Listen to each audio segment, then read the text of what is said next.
The big story of the day, the big tragedy of the day that has left a nation shocked and in grief. The nation's highest-ranking general, highest-ranking Army, Air Force and Defence General has passed away today. 13 people have lost their lives out of 14 who were travelling in a chopper over Tamil Nadu. The incident has taken place this afternoon and inquiry will now be conducted. But before we go ahead, let's just give you an overview of what happened. Chief of Defence Staff General Bipin Rawat is no more. General Rawat died in a tragic helicopter crash near Coonoor in Tamil Nadu. The 63-year-old general was 2 years into his tenure as India's highest military officer. As India's first Chief of Defence Staff, he ensured seamless coordination among the three services and served as the contact point for the government. An officer who had the military insight and the courage to look the enemy in the eye. China is a great master at psychological warfare. And if you get cowed down with the psychological warfare, you will lose the war. You have to always stay ahead of his times, understand the game of psychology and deception that the Chinaman keeps playing and stay well ahead of him. Don't get cowed down by statements that he keeps making and laws that he keeps coming out with. He can make a law for himself. That law is not binding on me. I have to make sure that I defend the territory which we have been asked to defend at all costs. That's what we will do. As Vice Chief of Army Staff, General Rawat was part of the planning of the 2016 surgical strikes across the line of control.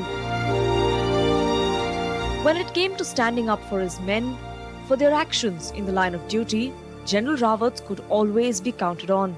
He defended Major Gogoi's unconventional methods to handle a sensitive and a dangerous situation. The people who have been tasked to counter terrorism make that decision. Gogoi was tasked to extricate people who had gone for electioneering.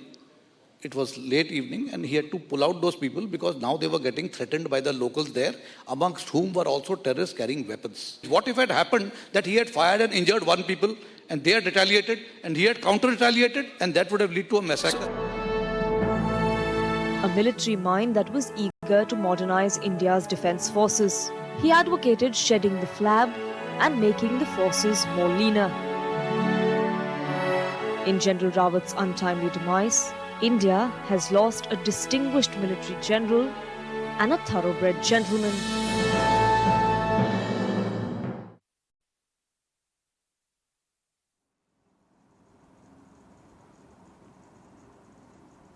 Lieutenant General Bhushan Chopra joins us on the show today to speak about and just to make sense over what has happened and how huge the loss is. Lieutenant General Chopra, thank you for speaking with us here on the India Development Debate. I want to just start by getting your opening comments because I know for anyone who's been in the armed forces, the pain will feel truly personal today. Absolutely, absolutely. You are. It's unimaginable. It is terrible. It is such a freak accident.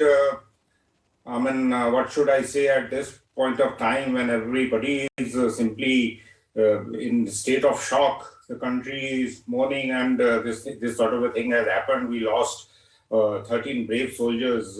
That's irreparable. I'm really shattered to hear this shock news of this General Bipin Rawat, being just moving away from us.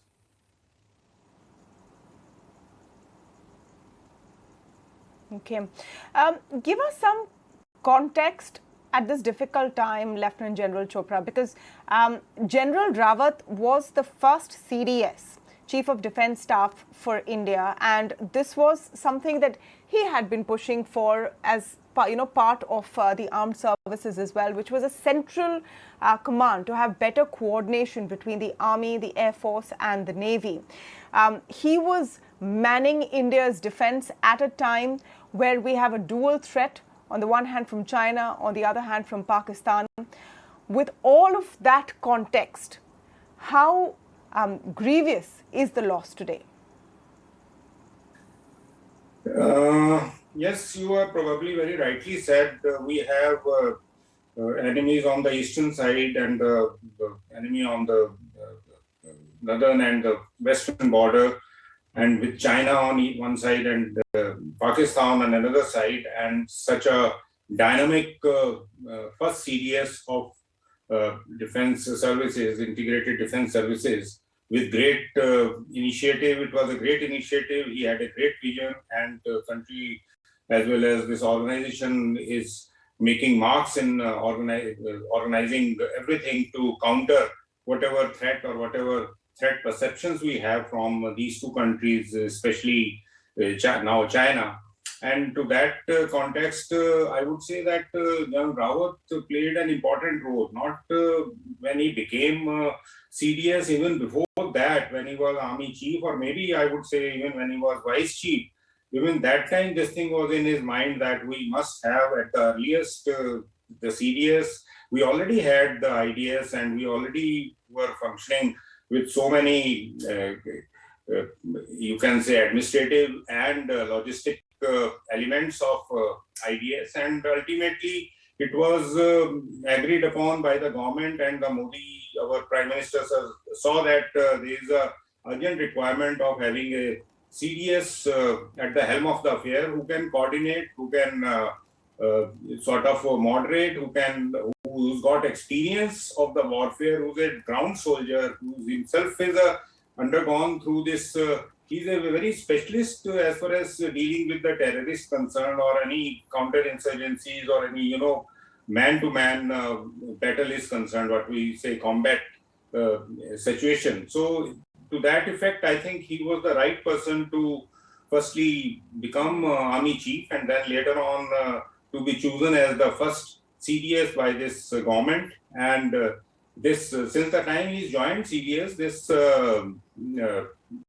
IDS has made tremendous progress, and because of his vision, his role, his assertiveness, his brave, no-nonsense way of talking and taking on the enemies head-on, he's always been regarded in a great esteem. And definitely China and Pakistan both were in their own hearts, they must be troubled that India is not the same country or not the same armed forces which probably we can just walk through or something like that. But so China is also very calculative, and India is looking forward to having a sort of a command theater in that manner, whether it is related to the ground warfare, or it's related to the cyber warfare, or it's in terms of coming all Air Force, Navy and Army together.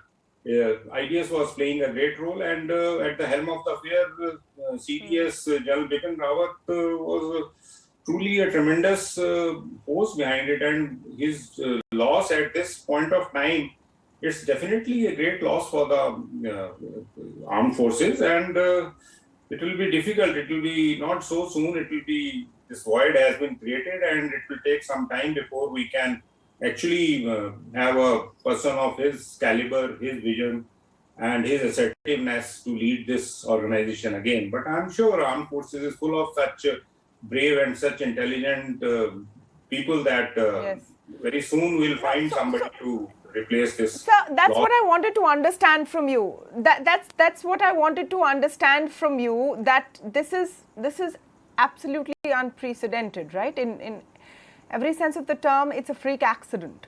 And it's just a fateful tragedy. But within the armed forces, what is the protocol if something like this happens? If your top person is indisposed or loses his life, like in this case, what is the protocol then?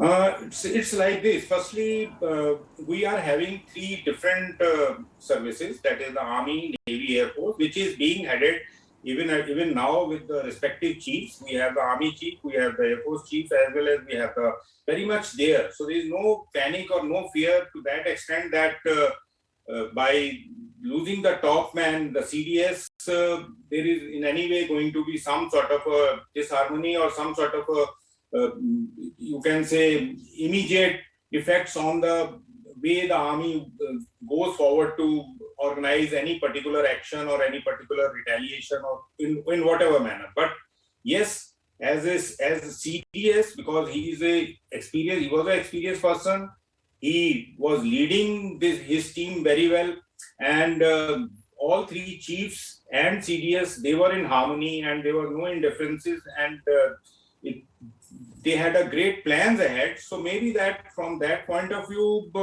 there may be some delay or some person to take over and understand and go forward in the same manner. Other than that, protocol-wise, somebody who's the next senior person, he takes over as the CDS for the time being, officiate for that, till the time new permanent CDS is appointed by the government.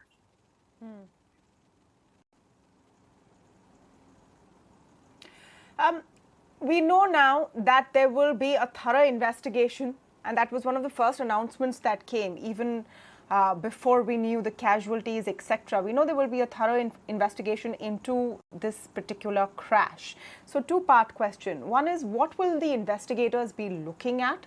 And second, the sturdiness of these particular type of choppers that were being used, because chopper crashes, unfortunately, it's not the first time we've heard of it in India. Yes, when any air accidents or aircraft or a chopper accident happens, is a standard standing operating procedure, SOPs, which are laid down as to investigate why it has happened. So that there are two reasons why we want to do that. Firstly, to go into the details why it did happen, what led to this sort of a tragic accident. Secondly, was it possible to prevent it in any manner so that we learn something out of every accident? And thirdly, to ascertain whether the particular aircraft or a particular terrain where it was flying, any particular issues were there related to whether this sort of a shortage could have been, abandoned at some point of time. And yes, the second question about the Mi-17 helicopters, the accidents will happen, and they have been happening. So blaming a particular aircraft or a chopper at that point of time, I don't think that would be right, because they are very steady helicopters, and it's been chosen for the VIP sorties. And also, we should not forget that the pilots who fly these aircraft, they are also some of the best pilots we have in the country. And as we all are aware, the country is aware that we have no dearth of good pilots, and we're always very proud of such things. But yes, accidents do happen. This has been in service. Accidents with Mi-17 has happened not only in India, other countries also. Very recently also there was a crash of this type of helicopter. But then the life goes on, and we learn out of the investigations and why it happened and could it been prevented or something like that. Yes, absolutely, absolutely. But for today, there's shock and there's grief and remembrance. Thank you so much, Lieutenant General Bhushan Chopra, for joining us as we bring this story to our viewers. The other important story happening right now is actually a live press conference by the World Health Organization. They're updating on the Omicron variant. Let's listen in. To discuss some of the most pressing